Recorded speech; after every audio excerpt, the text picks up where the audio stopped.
कैसरगंज लोकसभा से चुनाव लड़ूंगा।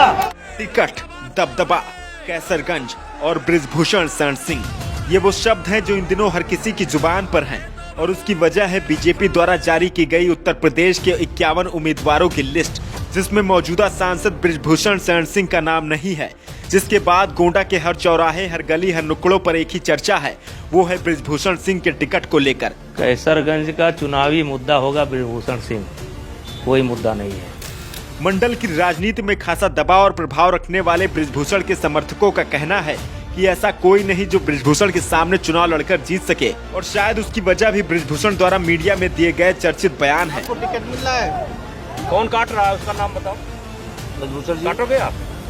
नहीं, सोशल मीडिया में काफी काम चल रहा है। काटोगे आप? आपका नाम नहीं है उसमें। काटोगे?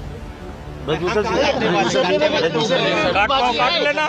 लेकिन एक बात और है जिससे बृजभूषण के प्रभाव का पता लगाया जा सकता है कि वो 5 बार भारतीय जनता पार्टी से और 1 बार समाजवादी पार्टी से चुनाव जीतकर लोकतंत्र के सबसे बड़े मंदिर में पहुंच चुके हैं। बृजभूषण शरण सिंह ने पहली बार भाजपा के टिकट पर गोंडा की सियासत के सिरमौर कहे जाने वाले मनकापुर रियासत के राजा और 4 बार गोंडा लोकसभा सीट से सांसद रह चुके आनंद सिंह को चुनाव में हराया था, जिसके बाद बृजभूषण का कद हमेशा बढ़ता चला गया। 1996 में आरोपों से घिरने के कारण उनकी पत्नी केतकी सिंह ने गोंडा से चुनाव लड़ा और जीत दर्ज की थी। फिर 1998 में वो कीर्तिवर्धन सिंह से चुनाव हार गए, लेकिन फिर 1999 में उन्होंने दोबारा गोंडा सीट पर फतह हासिल कर ली। 2004 में बलरामपुर और फिर 2009 में बनी कैसरगंज लोकसभा में भी बृजभूषण ने अपना परचम लहराया। फिर लगातार कैसरगंज से 3 बार हैट्रिक लगाई।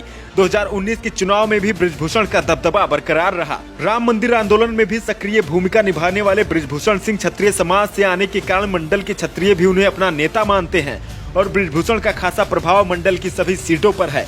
2023 के शुरुआती दिनों में लगे बृजभूषण सिंह पर यौन उत्पीड़न के मामले के बाद बृजभूषण का साल 2023 मुश्किलों भरा बीता और यही कारण है कि भाजपा ने जहां यूपी में लगभग ज्यादा सीटों पर पुराने चेहरों को दोहराया है, वहीं कैसरगंज पर पेच फंसा हुआ दिख रहा है। ये पूरी उम्मीद है कि पार्टी मुझको कैसरगंज से ही लड़ाएगी।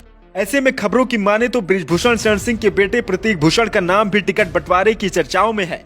एक तरफ जब बीजेपी अब की बार 400 पार और यूपी में लोकसभा की 80 सीटों को जीतने का दम भर रही है, वहीं कैसरगंज की सीट पर भी वो कोई रिस्क शायद नहीं लेना चाहती है। ऐसी कोई पार्टी भी नहीं जिसने चुनाव में बृजभूषण के सामने कभी जोर आजमाइश न की हो, लेकिन हर बार अपने कुश्ती के दांव से राजनीति के अखाड़े में इस पहलवान ने अच्छों को पटकनी दे दी है।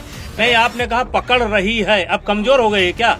राज ठाकरे जैसे नेता को भी अयोध्या में न घुसने का चैलेंज बृजभूषण ने दे दिया था। लगातार जीत दर्ज करने वाले बृजभूषण को साइडलाइन कर देना पार्टी के लिए आसान नहीं हो सकता है। मीडिया में टिकट के मामले पर हमेशा बृजभूषण ने यही बयान दिया कि वो कैसरगंज से चुनाव लड़ेंगे और पार्टी उनको ही चुनाव लड़ाएगी। 2024 में भारतीय जनता पार्टी की सरकार बनेगी, पूर्ण बहुमत की बनेगी। उत्तर प्रदेश की सभी सीटों पर भारतीय जनता पार्टी जीत कर जाएगी। अब सबकी निगाहें बीजेपी आलाकमान पर टिकी हैं। समर्थकों को अगली लिस्ट का इंतजार है। अब देखना होगा कि कैसरगंज सीट पर बीजेपी का गणित कितना सटीक बैठता है। ब्यूरो रिपोर्ट, इंटरनेट की आवाज।